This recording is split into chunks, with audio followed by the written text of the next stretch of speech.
What's up, dudes and dudettes? It's Jimmy, aka Zero Tolerance 55 here, bringing you guys the first episode in the Fallout Explained series titled Before the Bombs.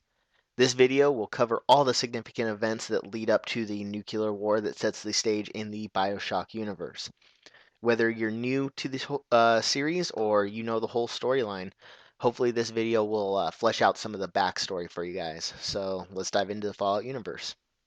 Fallout is a post-apocalyptic alternate history storyline, with everything up to the end of World War II being the exact same as our own history. Following the war, however, divergence from our own history occurs. Some of these divergences are minor, some are major. For example, American culture remains trapped in the 50s all the way through the new millennium.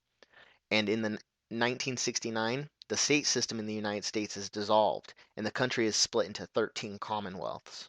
The flag is changed to have only 14 stars, 13 representing the states and 1 representing the federal government.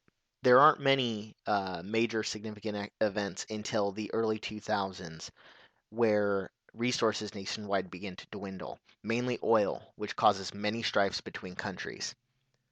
In 2042, a major earthquake strikes in Mexico, causing major problems in the country. In 2051, the United States military moves into Mexico to secure oil fields that they had become dependent on in an effort to protect them as Mexico falls into turmoil. In 2052, a contagious plague begins to spread, killing tens of thousands. This causes the United States to completely close its borders and declare a quarantine. While this is happening, the oil shortage is brought to the public eye as Texas oil fields begin to dry up. All of this leads up to the resource wars, which is exactly what it sounds like. Every country began a desperate grab for whatever resources it could find before they all disappeared. Many smaller nations go bankrupt, and Europe declares war on the Middle East over oil that they are dependent on. All of the infighting causes the United Nations to collapse and be officially disbanded. In 2053, Tel Aviv, Israel, is destroyed by a nuclear weapon used by terrorists. In 2054, the European Middle East war heats up, and there is a limited nuclear exchange between the two. This raises alert in the United States, and the government sets Project Safehouse in motion. This plan includes building shelters, named vaults, to protect citizens of the United States in the event of nuclear war and plague. Building these vaults become a priority, and their rapid construction begins. In 2055, a power company by the name of West Tech begins working on a cure for the plague, as well as developing power armor and laser research. In 2057, the Grand Canyon loses its protected status and becomes a uranium mine. In 2059, the United States increases its military presence in Alaska, establishing the Anchorage Front Line to protect their oil interests in that state. This causes tension between the United States and Canada. In 2060, the oil crisis hits harder than ever as fuel becomes too precious to waste, and people begin abandoning their cars in search for an alternate means of travel. Electric and fusion cars begin to be manufactured in limited amounts as fusion research increases as an alternate fuel source. The European Middle East War ends when the oil fields in the Middle East run dry. Without the oil, the conflict ends with both sides reduced to almost ruin, and the European Commonwealth, as it was called, splits into nations that fight each other over the remaining resources. As that year closes out, the United States teeters on the edge of complete bankruptcy. By 2063, many of the vaults are completed, with only a few still under construction. In 2065, the need for energy almost causes a meltdown in the nuclear reactor in New York City. This raises alarm as nuclear power is called into question as a safe resource. The United States and Mexico begin experiencing food shortages, and the National Guard is activated to stop riots within the United States. In 2066, China runs out of oil and begins to become more aggressive in its trade talk with the United States. Relations between the two countries break when the United States refuses to export its limited supply of oil to China. Tensions only increase as the United States begins incorporating fusion power into its infrastructure. Eventually, China hits their breaking point and invades Alaska in the winter of 2066. The Anchorage front line that the United States had established becomes an actual battlefield. This causes the tension between Canada and the United States to rise as the U.S. military wants to travel through Canadian airspace and across their lands to reach Alaska. Eventually, Canada backs down and agrees. In 2067, the first suit of prototype power armor is deployed in the war in Alaska. In 2069, Canada begins to be referred to as a Little America, as the United States begins to draw on its resources for the war with China. 2072, rioting breaks out in the Canadian cities due to the actions of the United States. The Canadian government falls to shambles and the United States begins its annexation of Canada. Around this time, nuclear weapons are fitted to satellites that are going to be launched into space.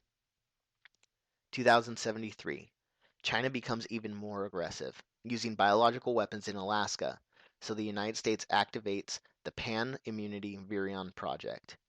The purpose of this was to create a virus that would counteract any Chinese-made biological agent. In 2074, America deploys units to China, which escalates the war further. Also, the President of the United States walks out of peace negotiations with all the other major world powers, declaring the last known supply of petroleum was in American control, and that they would not trade or sell oil to any outside source. 2076 and 2077 mark the two biggest years in Fallout history. In 2076, the annexation of Canada is finally completed, and this causes even greater unrest in Canada as riots break out once again in protest of the United States. The Forced Evolutionary Virus, or FEV, undergoes tests within the Pan-Immunity Virion Project. Power armor becomes a mainstream military supply and again escalates the war as China's resources are strained to the breaking point. Meanwhile, food and energy riots break out throughout the United States, and a state of emergency is declared before martial law soon follows. In the background of all of this, the Enclave, which is a secret organization made up of top political, scientific, and militaristic members, begin preparation for the future. 2077 is the year that all hell breaks loose, even more than it already is. Gas prices skyrocket to $7,450 a gallon. China attempts to sabotage the Hoover Dam, and the plague that had spread in prior years flares back up again. The war in Alaska ends as the United States fully reclaims Alaska and troops return home from China. The soldiers and power armor from Alaska and China are now used in crowd and riot control within the United States in an attempt to keep order. To make matters worse, the secret research in the FEV project is leaked, and the population thinks that the plague that has devastated the country is a result of a government screw-up. Meanwhile, the rest of the world is afraid of what the U.S. is up to with this information. They believe that the U.S. is trying to breed super soldiers in an attempt to rule the world. As tensions escalate, rumor of full nuclear war begins to spread.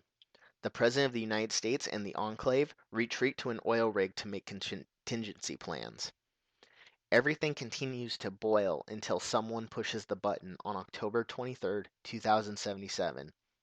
To this day, it hasn't been revealed who pushed the button first and started what will be known as the Great War, and it doesn't matter. Other countries launch their planes and fire their own warheads. The vaults are sealed with citizens who manage to get spots, and the world is bombarded for 2 hours with nuclear war. This is going to wrap up Fallout Explained number 1. Like I said, it went right up to the bombs dropping. Next video will cover the bombs dropping to the beginning of Fallout 1. So I hope you guys enjoyed. If you want to hear more of this, see more of this, like, subscribe, comment, let me know what you guys thought. Anyway, I will catch you guys next time. Thank you for watching.